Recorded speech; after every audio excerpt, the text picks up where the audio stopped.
Hello guys, welcome back to the channel. In today's video, I'm going to show you how you can give your pet to your friends and grow a garden to Roblox. Okay, let's get into it guys. In this game, there is a feature called Mailbox, and basically you can use this feature to send items to your friends or to the other players.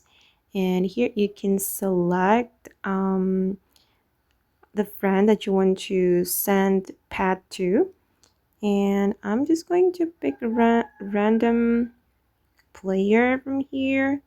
For example, let's send it to this one. Okay, and you can choose pet here if you want to send pet. Okay, let me select this bunny, and then we can click on send. Oops, send right here, and you can add a note.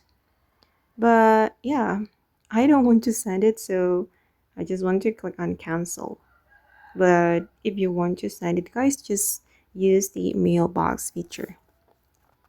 Okay guys, and that's how you can send pet or give your pet to your friends and grow a garden too. I hope this video will be useful for you. Thank you so much for watching, and bye.